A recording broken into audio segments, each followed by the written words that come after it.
Ya, Anda kembali di Apa Kabar Indonesia Pagi, pemirsa. Kita lanjutkan perbincangan kita dengan Mas Yanuar. Mas Yanuar, kalau kita dengarkan tadi ya, informasi dari polisi bahwa sudah setahun loh. Ini pabrik rumahan ilegal sudah beroperasi selama setahun dan tidak tanggung-tanggung keuntungannya per bulan bisa 700 juta lebih. Nah, ini selama setahun segitu lemahnya ke pengawasan kita Jadi ini? pas seperti kita obrolan di segmen sebelumnya ya Mbak ya, kan keluar Permendaknya di 2024 awal.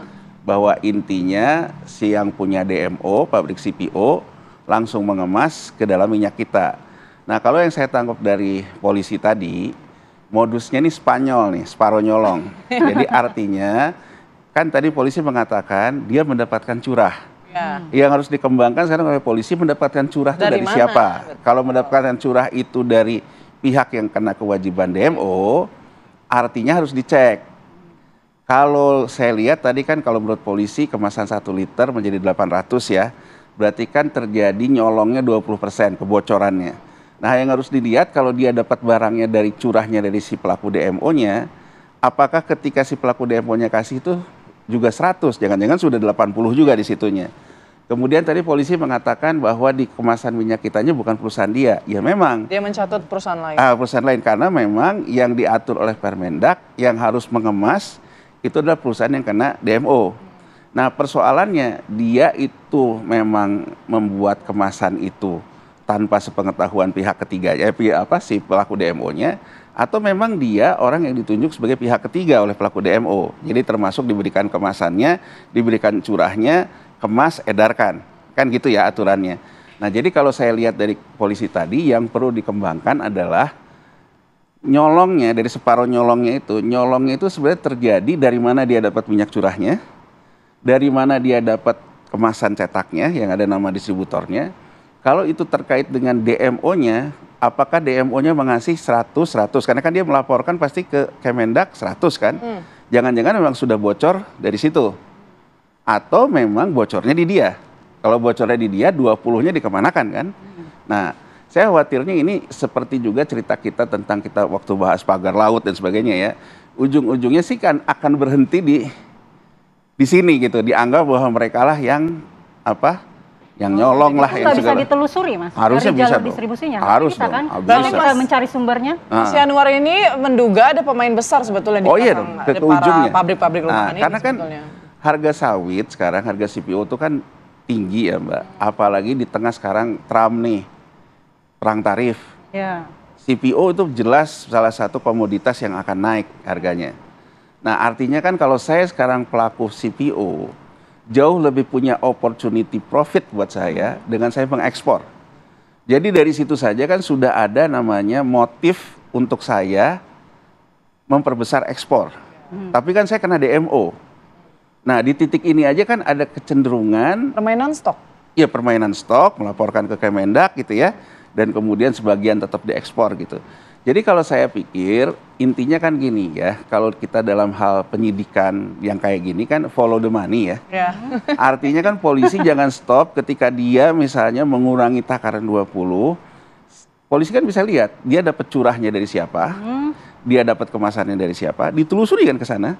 Sampai akhirnya kita bisa melihat tata niaganya masalah di mana. Jangan-jangan memang di level atasnya juga udah masalah.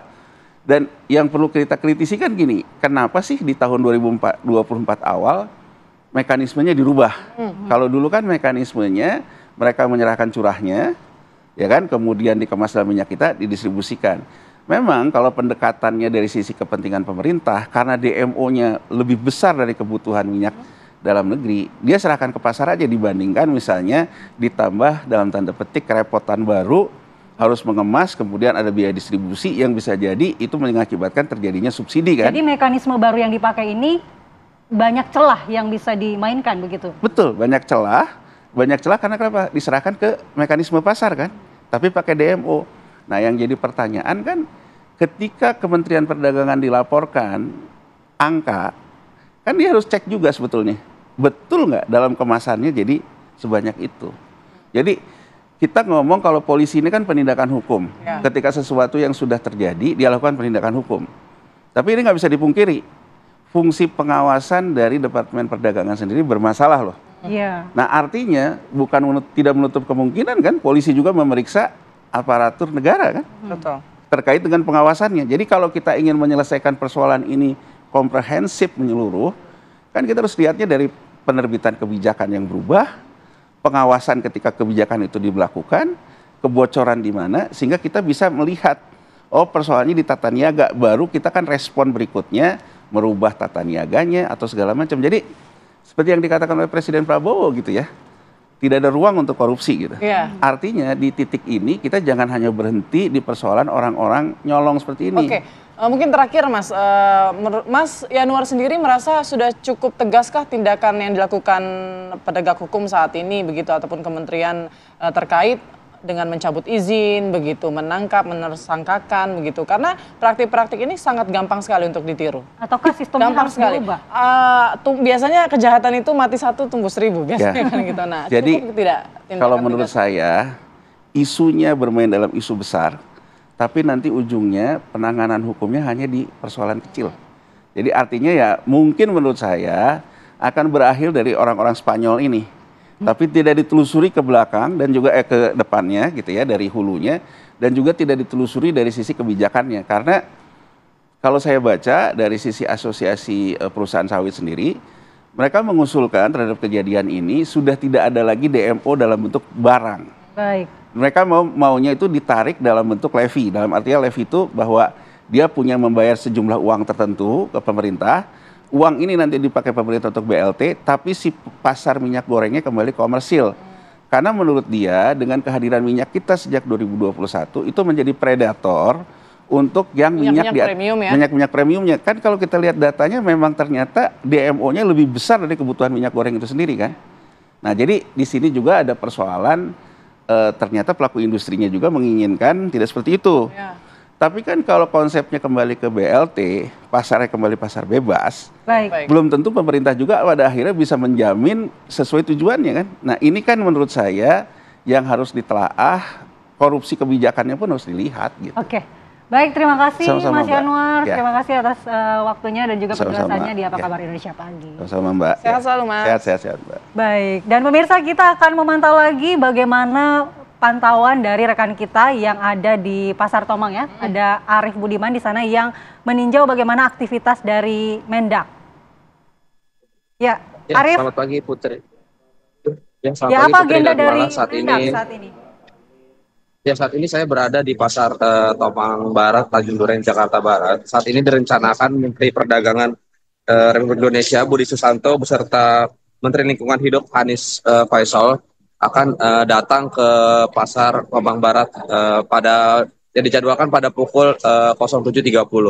Namun hingga saat ini kondisi pasar sudah mulai ramai dari para pegawai dari Kementerian Perdagangan maupun dari Kementerian Lingkungan Hidup,